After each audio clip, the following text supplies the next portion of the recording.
na mobile. Donc Cindy n'est jamais venue travailler. Cindy a yebaki déjà kendera azoya pa Jean Robert automatiquement eza makamu ya canapé, eza makamu Sandra Lina Lobert na biso. Vous vous rappelez Sandra Lina, hein? Ah, bon, nazwa mutasuka pona officiellement. Ngai officiellement wana est troublé nga makas. Tata on est là, gros bisous, bonjour à toi, j'ai vu ta présence ici. Bon c'est la nane, hein? Ngai nazwa ndeko ndoyi nanga. Nadia, peut-être vous avez le même raisonnement. Tom et Kanan. Bonjour Ndoyi Nadia. Ndoyi. Bonjour, allô, bonjour. Bonjour tout le monde, depuis Belgique. Hein? Bonjour depuis Belgique. Officiellement, les salons Ndoyi. Nadia, officiellement, voilà, peut-être qu'il y a des gens qui vont comprendre le mot officiellement. Officiellement, déjà, dans le mariage, ça doit être connu dans le public. Annonce na batunyo so na ba famille na ba l'état partout ndeto kenda ko bala officiellement donc famille yebi batu mususu ba yebi ba membre famille ba public nyonso ba yebi yango nde officiellement wana nde bakende ko bala ye mais ye lazo mona officiellement na ndenge bakende ko pesa mbongo ya libala na famille pona ye officiellement na ye yango wana alors que ce n'est pas ça babande toujours ko bomba ye bongo siko tongo lo bakialinga ko leka na ba émission te o ya leki o c'est catastrophe. Catastrophe.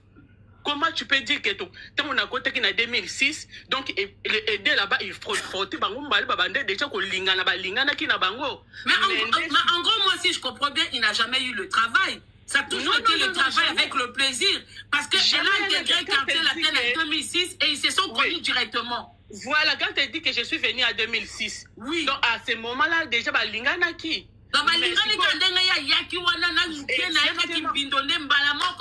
exactement. Et après, si Kofi a moni depuis 2006. Mais quand tu viens passer à l'émission, tu dis que officiellement 2008. Mais arrêtez. À ce moment-là, M. Kofi a déjà la moitié. Donc elle-même, elle sait ce qu'elle a fait. C'est pas normal, c'est catastrophe. Alors, mais c'est ridicule. Ou ridiculiser bango devant émission, ce n'est pas bien, Nadia. C'est ça que je voulais seulement dire. Merci Ndoyi. Être une deuxième femme, être l'ikangou, être une maîtresse, ça m'a bêté, parce que la Bible est ça. Mais quand on passe devant les gens, il y a des choses à ne pas dire. Non, désolé. Maman Bobby Lazaki mi balé. Mais on n'a jamais vu l'ipasa nae oazaki censé qu'on appelle oazaki pembanda nae. Aya, même les lots dès le kokufa à Mobutu. L'ipasa na akolekate. On n'interdit pas les gens d'être les deuxièmes femmes ou d'être les maîtresses, tout ça, parce qu'il y en a, c'est connu partout. Que ça soit chez les musulmans, c'est encore normal. Les catholiques, bah ça, il y a hypocrisie. On se comprend. Mais quand on passe devant les gens, on a une image à transmettre. Je comprends pourquoi les gens n'aiment pas Cindy Motema. Je comprends. Je comprends pourquoi les gens ne l'apprécient pas.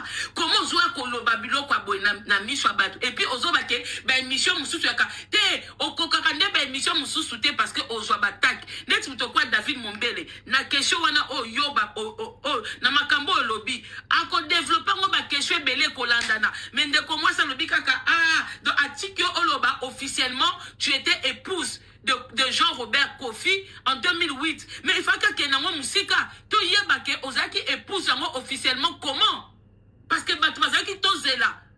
Parce que yo tilelo omi benga madame Olomide na mairie nini na commune nini oh yo bokenda okoma madame Olomide tilelo quand tu t'exprimes quand tu passes devant les gens okenda attend que madame lui aussi il te prend pour madame mais na mairie nini boza quand même bastard bokoki kozana passer sa boete boza un exemple ma be yo na Jean Robert ah non naza désolé na mon tata on est là attends ndeko ado sengino demande te Deko ado lo ben ngana matiso sengi demande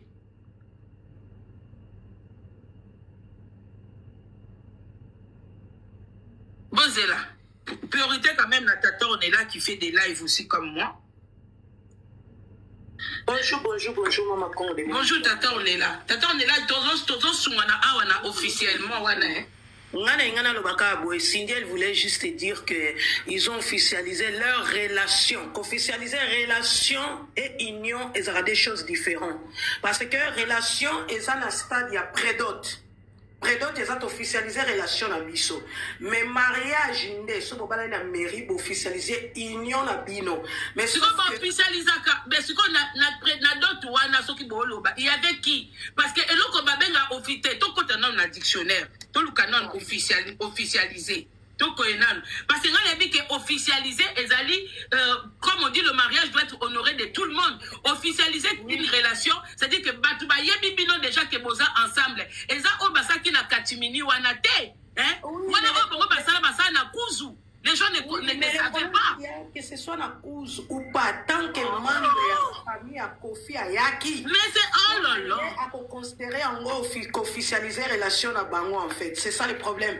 Le quoi tout ça va Bantou, biso ba Bantou c'est un peu compliqué parce que biso to kenda la mairie mbala. Biso to na ba procédure rebelle, c'est ça. Il y a un moment que mutsoka prédoté moi ça ko le papé parce que déjà on a déjà un problème. Ton petit ami on dit Mobali nanga. Tu vois lingala n'est pas compliqué. Na français, Torocha et les Kamna Sikarango. Mais na lingala, ton petit ami, on dit déjà directement Mobali naye.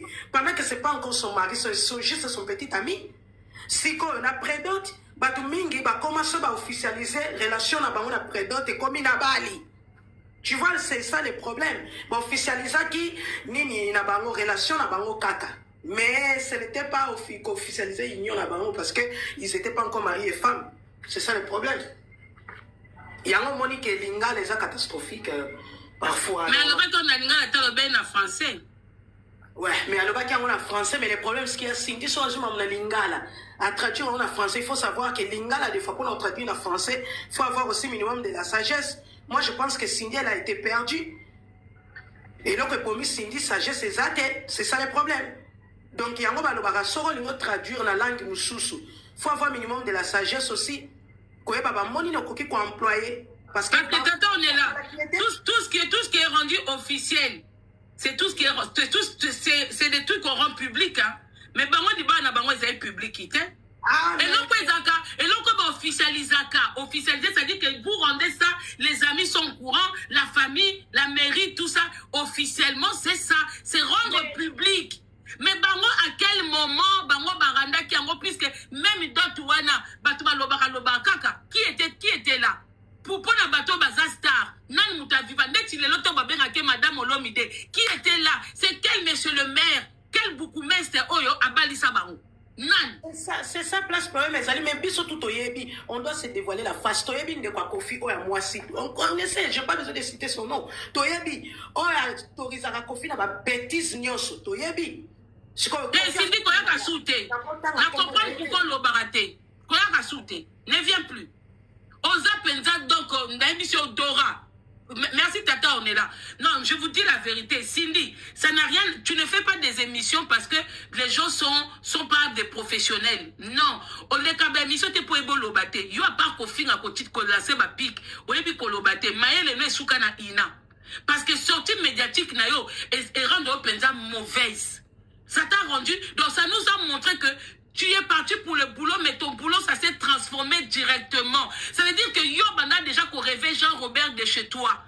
C'est-à-dire que ti yo banda ko yemba ko sala ba cœur, tu rêvais Jean-Robert. Donc objectif na yo tant aux opportunités. Moi c'est ça que j'ai compris. Parce que on s'arrête déjà ba calcul. Derrière ba tout ba fana la banda ko rêver que un jour fona comme moi ça faire, fona comme moi ça fali, fona comme yo pe rêve na yo zaki o comme moi si il y a Jean-Robert. Donc objectif na yo tant au monique opportunité pesa melio. Yango meja kenda ki na yo chikali. Oui. Donc, Ebimi Penda, une femme très mauvaise émission à nos sali. Ma préparation na bino bo sali wana, Ebimi encore mauvaise makasi. Tu ne peux pas dire que officiellement, toi et lui, vous étiez officiellement reconnus mariés en 2008. Non, azai mobala batu, na bananandaku. Tika buzo bawana, kwaka soute, wapendo sali grand buzoba. Wapendo obe, bozi la danoise. La danoise,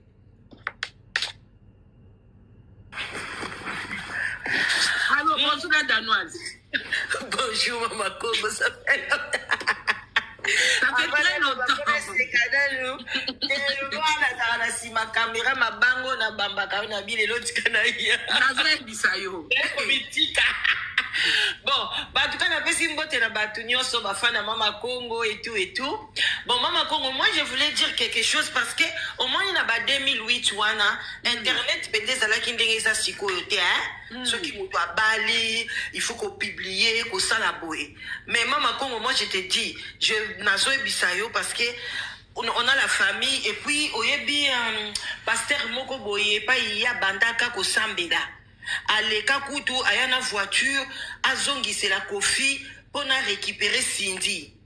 Pour te dire que Cindy naïb na lo bakango toujours babala kaye près d'auto bozolo bate ba pesaka dot. Tant ba pesaka dot, c'était pas bakangeli ya kona kacha chambre moko boye. Non. Il y avait sa famille. Maman ya Kofi Olomide était là. Parce que je suis en relation avec Sipo Jazz. Je dis ça à haute voix. Oyazalaka, directeur ya Kofi, Toyebani, à Koli Place, Mokona, beau-frère Nangana Mbinza. Bazalaki Kuna. Babali était que bakanginda kuno. Alors ngape na zoye batangule ki ya nani ya musicien moko boy madiata a balaka na quartier na biso deuxième femme. Moi si on n'a pas bandé koloba babali ngai azu zongo normal comme officiel. Alors toloba peneza officieuse. Mais bisonde ba congolais toye ba terme té parce que aussi longtemps Kofi a balaki na mairie na mwasi na liboso. Normalement, il y a Koko Bengango et ça officiel, à Koko Bengango et ça officieuse, malgré la coutume babalier, mais na état civil, Kofi Abala qui était. Donc, elle voulait juste, Aya Koye Bisabino tellement Batouba Bambakaye Mabanga, Aya Kaka Chabino Moutema Passi, Pone Bisabino qui est déjà en 2008, Nazalaki déjà na Kofi Wana Obino Bomona Wana. Et puis, elle a bien, Kofi a Kolobango Ndenga na Lobeli Angote. Parce que Kofi a koya kolobate kazalaki officiel, a kolobazaki officieuse. Mais yé pona yé a mimona ki déjà le quoi ba pese nga dia dot na komi nga madame. Et puis eloko na bakseloma Mama Congo po ana chité, o yé biango bien que batu nyonso bakena na quartier la te balala bango pa Kofi. O yé biango ti. Et voilà c'est surtout to yé bi la biso. Donc on a en gros l'image j'avais donné, faut mettre qu'elle ferme sa bouche. Parce que Wane a encore de se salir encore elle-même. Pour Jean-Robert, Hassan Dimane ko Samboa. Il est venu à Samboa. Mais il est mon corps. Cindy ne peut pas se protéger. Tu sais, quand tu parles comme ça, je vais te dire quelque chose. Toi, tu es la mentalité européenne. Cindy est née à Massina, moi na Tchango. On a d'autres mentalités. Akoya wana tanga yaki, on m'a dit question na baso tangango. Basi ba posa ki yango ayeba ki makamunya koloba Mama Congo ezalo kwa tenga na matiboye ozo pesa nga ba question moko improviste. Non, elle savait ce qu'elle va venir dire. Elle est venue choquer les gens. Ayeba ki ke alingi abalobela ye baso beta concert na bango ba préparer ba question na bango ba yebise ke ozo peut que la femme elle lit les questions et puis ba réponse non surtout des ba question à Kofi ba réponse ya Kofi montage mathématique à Kofi. Mais quand c'est ça qu'on a concert à l'heure d'aujourd'hui polémique à bongo et Tom Senango salité prévenir na Belgique à Tom dit ça quitté à ça qui polémique il y a Didi Stone il y a Kolongo la combo ozo comprendre na remix à quelqu'un qui est Tom dit ça ING tika koton date même bezo ba uti kosala ke Cindy abima lo babuzo baboy. Mais au contraire les gens vont continuer encore plus à détester Cindy. Cindy Azal c'est une très belle chanteuse Yambo Kanabiso mais elle n'est pas aimée suite il y a façon na yé. Mama Congo pour chiter vraiment un style ça. Je voulais sina longolope équivoque moi dans sens que quand tu dis Cindy elle était venue à Zaki salité Kofi abima qui na Tant non pas salité na ndenge ya salité boité. Tozo loba tant il y a lobby que je suis arrivé en 2006. Oui. On a bandaki mais officiellement en 2008. Donc cela veut dire que tant on va salité dans dernier que ayela qui mousalate, c'est-à-dire que c'est que les danseuses disent de Kofi, elles ont raison. C'est-à-dire que dès qu'on a moi na moi si, dès lors on ont intégrer quartier la terre, elles ont mis salé belé zo zelayo, oui, y compris mousalé en joto. Voilà, c'est ça Mama Congo la bateau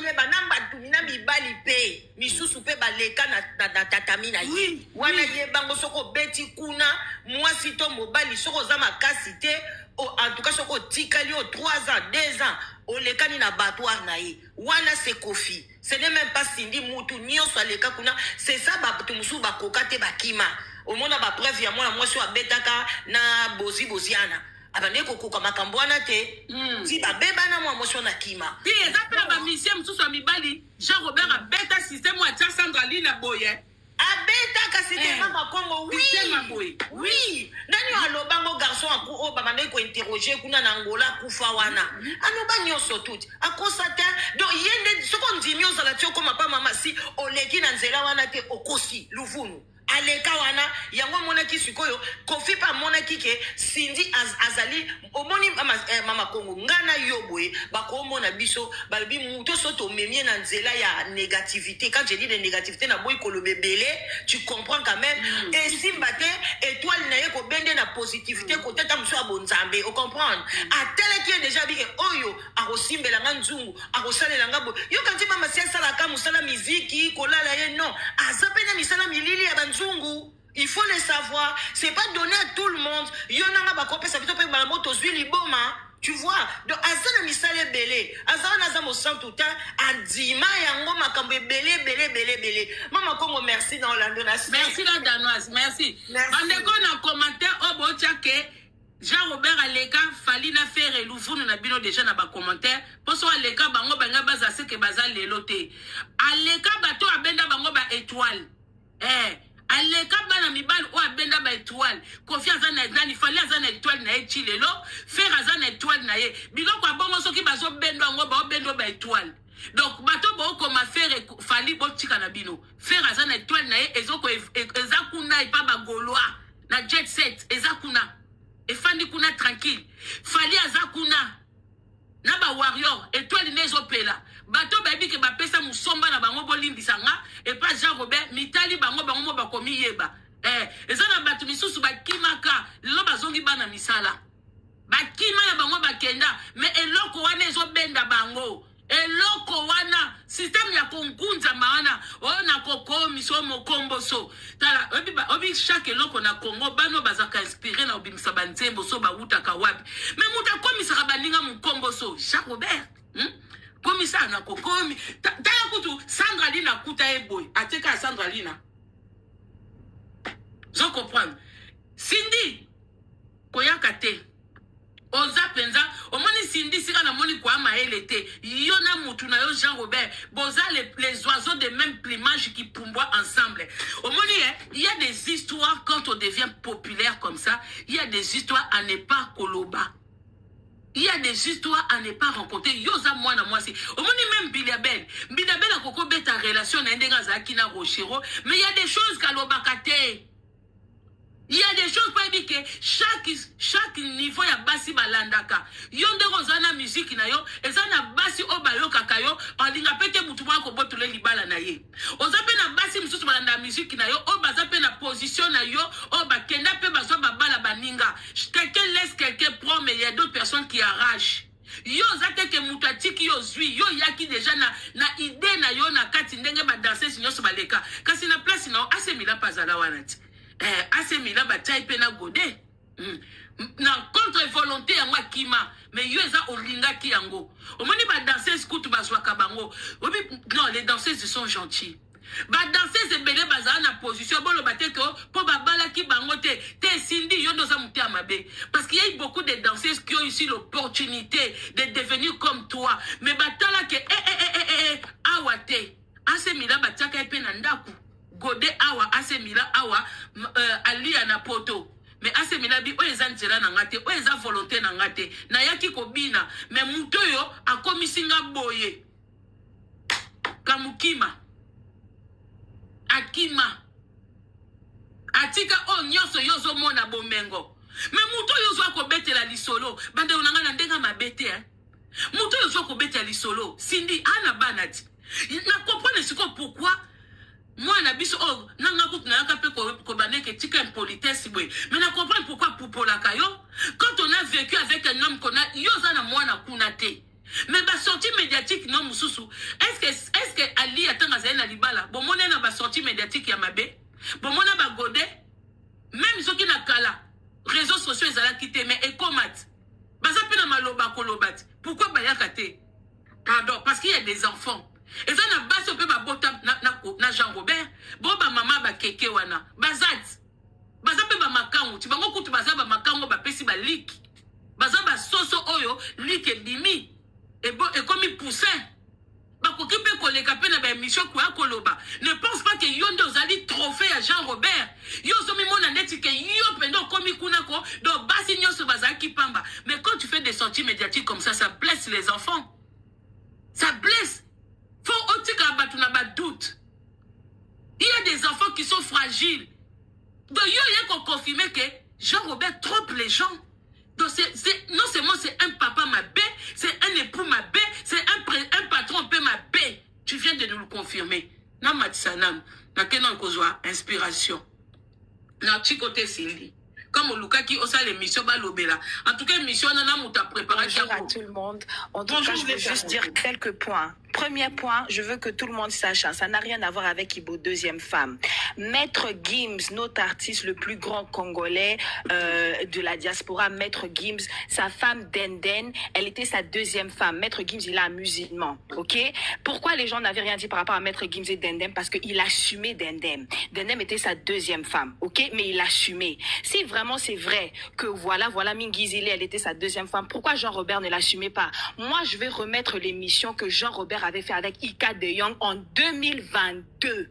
L'émission que Ika De Young avait fait avec Kofi en 2022, où il remerciait sa femme Ali à de 28 ans de mariage, où il avait dit merci à sa femme pour tout ce qu'elle a subi par rapport avec lui, pour le fait qu'elle n'avait jamais lâché pendant 28 ans de mariage, d'accord? Et je tiens aussi à vous rappeler que Del Pirlo est né en 2008. Ok?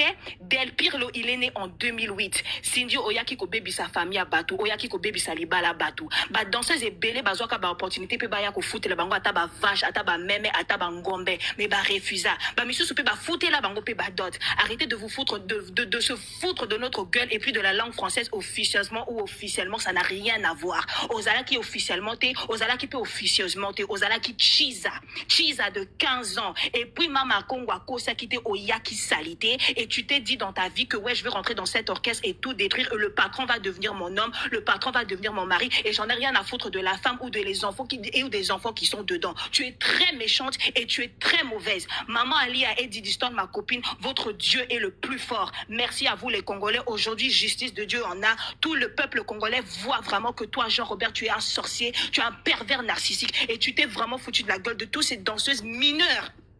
Toutes ces jeunes filles mineures qui venaient, qui n'avaient pas d'argent, qui n'avaient pas de travail, mais qui venaient, qui avaient un rêve d'être des danseuses, tu t'es foutu de leur gueule, tu t'es abusé d'eux. Et toi, Cindy, tu es la plus grande sorcière de la nation, de la nation du Congo. Personne ne va appuyer ce que vous avez dit. Et votre concert, la brossale en haut, échec, et cause à la vie, personne ne va venir, parce qu'aucune femme va appuyer ce que toi, tu viens de dire dans cette émission. Toi, Ingrid Oyekolaksabatou, que tu n'es pas une journaliste crédible. Tu as entendu cette femme à dire des bêtises qu'elle avait dit. Oui, je comprends que tu voulais rester neutre, mais c'était pas des choses à rire. Fallait pas rire. Fallait au moins poser des questions. Dire, 20 ans, toi, tu dis que 2008. Mais en 2008, toute la nation, tous les Congolais savaient que Kofi était officiellement marié avec Alia. Pourquoi tu n'as pas posé cette question? Ingrid, Ozo Sekaloko, la Zoba Bolole Boye. Attention, tu vas dire, on a TV5, bah, journaliste, va poser ma question. Chaque journaliste a le droit de poser, mais vous avez peur. Vous êtes là à laisser un homme comme lui vous intimider par rapport à quoi? Si à Sila Nae, si à Beba Kala, à Zanganyo son avis, vous êtes malade. Honte à vous, les Congolais, qui appuyez ce comportement et des bêtises que Cindy vient de dire dans cette émission. Merci, Maman Congo. On passe ce soir. Merci, Maman. Merci, Maman. C'est tu as bien intervenu.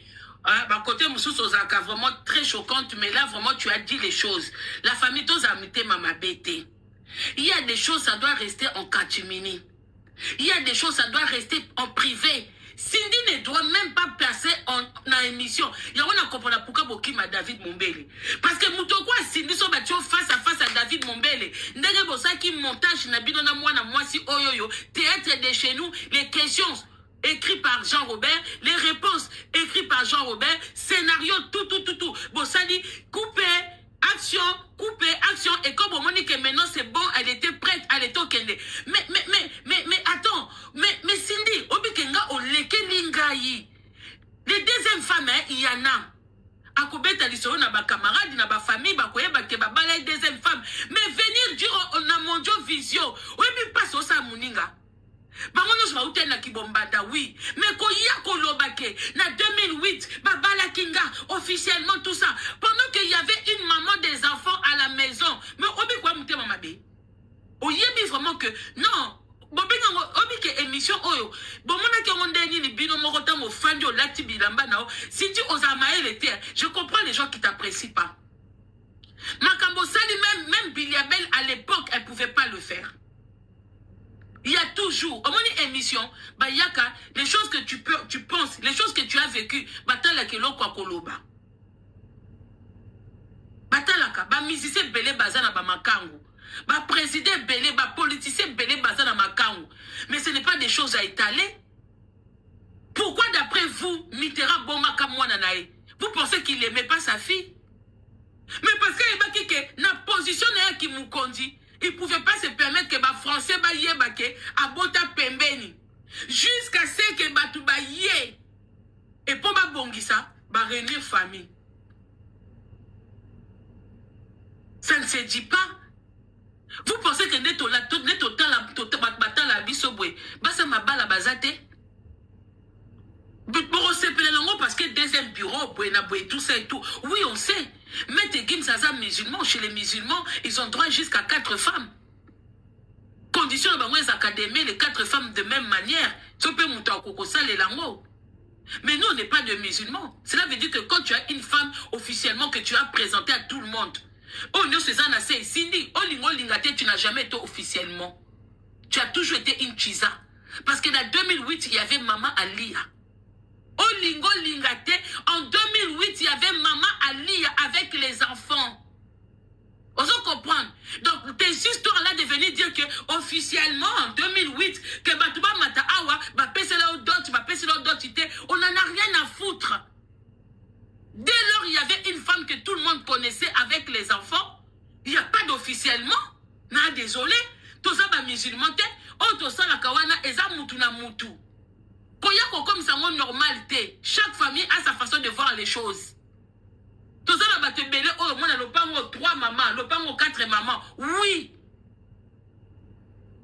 Au moins, la batubazo seka. Mais ça n'a jamais été facile pour qui que ce soit. Hein. Même chez les musulmans, ils ont 3 à 4 femmes. Mais ne pensez pas que les femmes là sont heureuses. Hein. Mutumo quand dit mambanda zate. Ato bon mona bambanda bazo seka, bazo lamba ensemble, boli ensemble, baotambo ensemble. Et ça pour l'équilibre ya bana, so bana babotami.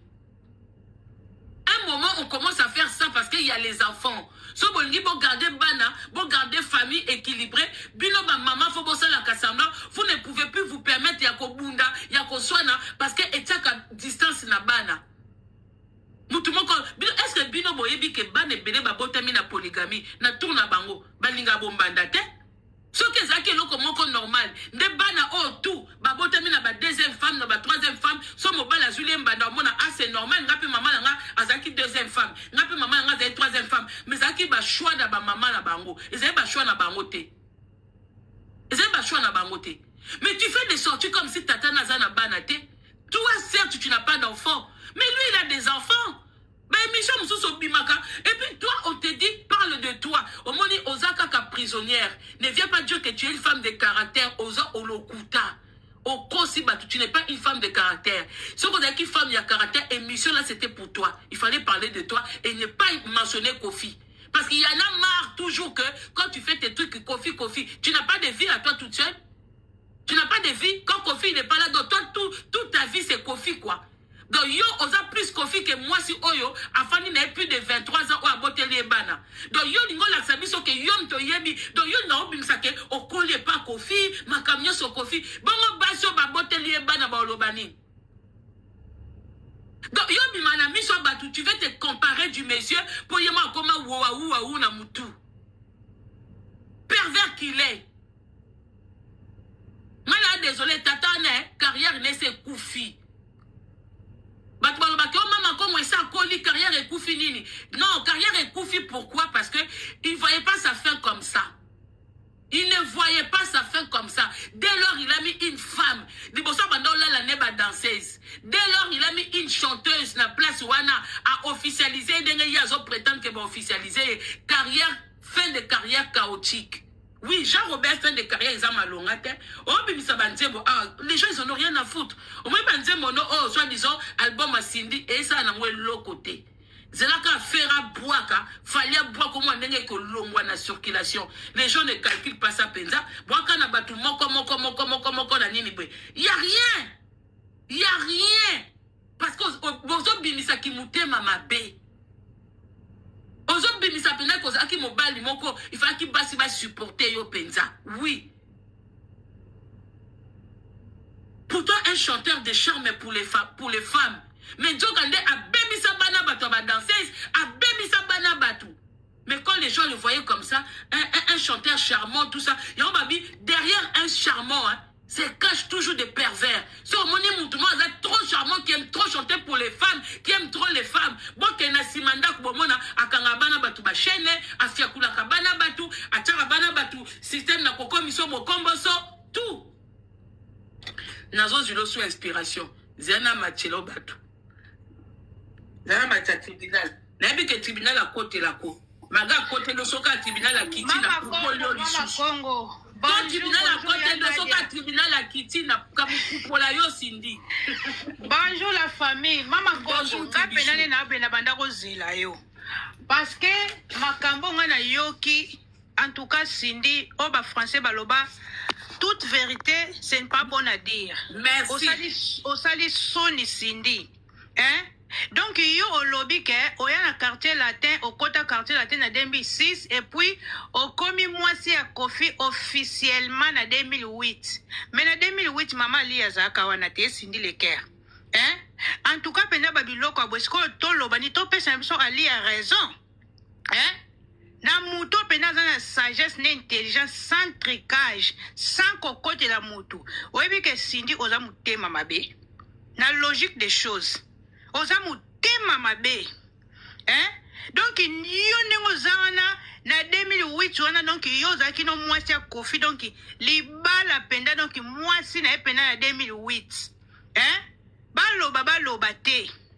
Hein? Si depuis 2008 wana oboti pete eloko te. Kasi Kofi nenga zana azo salela ote Cindy. Hein? Ponengo zawana azo bwana mbongo boke ko sala to obabeka ni soki evitro ba chota mwana obotati. Hein? En tout cas non ki mawape pasi nani Mama Congo. Cindy. Ça li bien te mission oyo sopi makasi. Ifaki atika batu na ba question to babi posa ka banda bu kolonini ba faka tika ka batu bongo. Hein? Il fallait laisser les gens comme ça. Et ça, les propriétés. Hein? Donc, ils ont fait une mission tranquille pendant qu'il y a une femme à la maison où il y a en 2008, elle aussi, elle était là. Elle venait aussi d'accoucher. Hein? Elle avait un bébé. Namaboko. Donc, ils ont qui s'abattu pendant qu'elle lit. Oui, mais que tabatu bolingi sakabato, tasika kolingezate. Mais ils ont poussé batu sous pas à liat.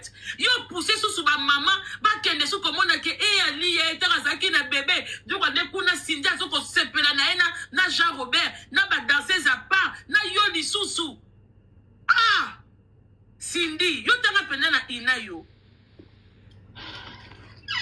Mama en tout cas, merci Tribichou, la sincérité na yo. Merci la sincérité na yo parce que émission est trop ma paix ma casse. Moutero kote makambo azate Mama Congo Cindy de 2008 on a déjà maman lienda azana bazaki na ona Kofi et puis eloko za sous grave azaki koyemba siko Cindy yo lobby ke ozako se valoriser. Au lobby ke depuis 2008 ozaki officiellement moi ça Kofi lo mais Kofi jamais tika kondima yo abanda ko accepter ote. A boya relation on a yo. Si quoi yo ko se ridiculiser, ko mindima ke yo zaki officiellement moi sina. Mais Kofi tika ko wanga na toute sa vie. A tikala jamais kondima yo. Hein? En tout cas pena bilo mso Cindy ebi ke bambi yo oyoksi Kofi soni na yo mrope oyoki soni po Kofi na faire jouer ye buzoba. Eza ba question ya Kofi ba réponse à Kofi. Mama Congo émission wana tout c'est du genre Robert. Nyonso. Mama Congo, oyebi so mama lia na maye. Ngane toujours à lia. Mama Congo na lobby envoûtement eza na kati. Avana kita na de na lobby boy. Oyebi biloko yo eza pièce contre pièce pour alia pour tribunal hein maman alia ko eso ko porter la Kofi plainte boyebi hein pour le batela mwasi na ye alobi depuis 2008 donc infidélité Kofi mon ani sindi oyo ko boma vie o bien ndeni hein babilo kwa boye penda babilo kwa boye otoko alia kosa makambu boye mais yo sindi oyo lobi ke obanda relation na mobali na ye depuis 2008 abalo officiellement donc bosala alia je kizengi maman alia zoka parti au pardon maman ko ngala kichinanga. Merci Tribichou. Boyebi ke lo mo Tribichou alobi est vrai parce que malgré divorce ces cas prononcé peut-être elle manquait certains éléments en sa faveur pour la rencontrer Jean-Robert mais pendant ça preuve à l'appui Cindy hein preuve à l'appui hein et puis pour ça que Bolingo Moko forcé. Sinon moi je te dis la vérité, quand on te voit avec Jean-Robert, il n'y a rien de naturel. Bon pesa na bisou, on soit pouké, on soit la nine. Et ça terraformant pour des gens que Bobanaki depuis 2006. Mais yo ton Bobandi depuis 2006. Ce qu'on appelle une femme de caractère, bah officialisé yo na 2008. Bobandi na 2006. Mais comment Banzembo ali et bando côté à côté na album na facilité. Mais ce qu'on appelle moi ça solo. Parce il faut qu'on tique à Banzembo. Pour Banzembo la plupart Banzembo ça la succès na album ya Jean-Robert. Et ça Banzembo ya li ya te Cindy. Et ça Banzembo ya li ya. Bah, grand prêtre mère, on a partout, dans la plupart des chansons où on attend les noms d'Alia. Et ça là, bah, succès. Tu étais où? Depuis, bah, tu que l'homme au bal, on peut KO na KO. Yom to kanza kozo sala bien. Yom to kanza que depuis, bah, tu qui est, des raisons le bako, on voit un homme qui souffre. À travers Jean-Robert. Peut-être qu'il y a une expérience, c'est au monde à terre. Mais ce mec-là, partout il passe, il veut toujours piquer. Hein? Quand il est avec toi, et ça pour rendre Alia jalouse, il ne comprend pas. Toi, tu penses que tu es aimé. Tu es aux aimé. On sent qu'un homme, quand il te montre comme ça, et ça pour la salir, aux hommes, machin, Ali a pas au bêta bakao. Yabaka mko Ali a kolaksa mobali na réseaux sociaux. Yoko le la Jean-Robert na AVC. Ce qui est sûr, c'est ça. Si elle ne le fait pas parce que Eza papa ya banana ye, azo protéger ye moko na banana ye. Mukoka kali ya toko yoka ye o mutuboy. Ata zane mobali moko simple. Ata zane mobali moko azane na lo côté. Dès lors Ali po Ali a l'équipe non balé na succès. So bo éviter. Ali a amené toute seule. Apparition Elia. Elia ka yo sindi motema yo mtoza chanteuse. Elia kana mobali nao. Expliquez. Elle encore la princesse Diana, à l'écart qui prince Charles n'a succès. Oui. C'est Yam Tabimi Sabango. Jean-Robert Moutabimi Sabango. Jean-Robert Moutasala Bango. Potoye ba Ali ezapona Jean-Robert. Mais Ali a botole ma kamnyos. A botole na yo. Yo bande koyoka bien na okese wana po batumsu basaki depuis botika la binombale et lo kwa malonga te o sala clip o bimisa nzembo o le kabwe et donc oza penza mutu moko yo bando sala étoile okuta na quartier latin yo bande ko sala étoile okuta na quartier latin yo kuta déjà ye ayiba ba étoile la bana batu Isaac opela. Ce que ton banana nyoso ba comprendre. Misusu ba ke ko bata na ba église. Misusu ba longwe na bango, ba kena ba makam na bango. Ali ya pa kei eloko su etikalité de yo moko zo kokate. De yo moko ozo ko le ke comment ko pembe na Jean-Robert.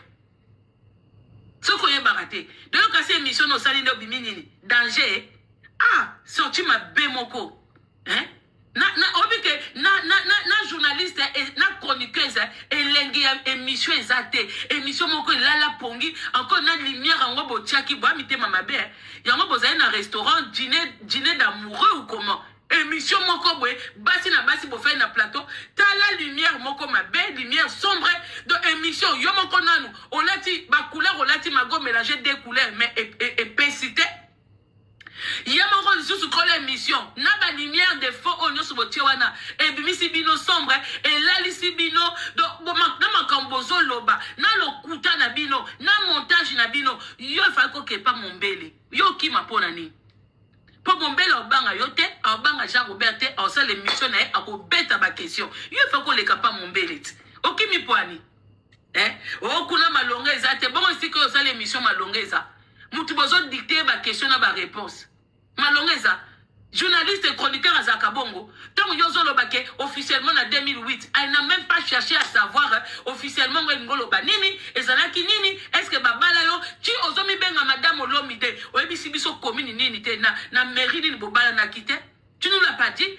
Yo Lobaka, quand passeport na yo, t'as un passeport, bah comment Olomide, vous blaguez avec les gens, na comment même chinois a un passeport de nationalité congolais, hein? Ah, vous blaguez. En tout cas, Cindy, non, maintenant, tu peux y aller silani na yote. Non, na silani la yote, hein. Cindy, olimbi sanga penza. Olimbi sanga makasi, limbi sanga penda moi maman. Je n'ai rien contre toi, ngazaka logique. Pour moi, bien, c'est la poupo la paix, hein. Ngazaka logique. Alors, bonjour, maman Bonheur. Bonjour Maman Congo. Maman Congo, merci ndeko matisi ngai. Likambo yebi makamno soto ya na mukili to futa ngoka na se awa.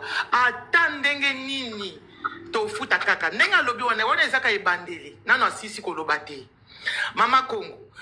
Na 2000, ya alobi ke babana Kofi na 2006. Na 2020, na 2008 aliana ayake obota na France.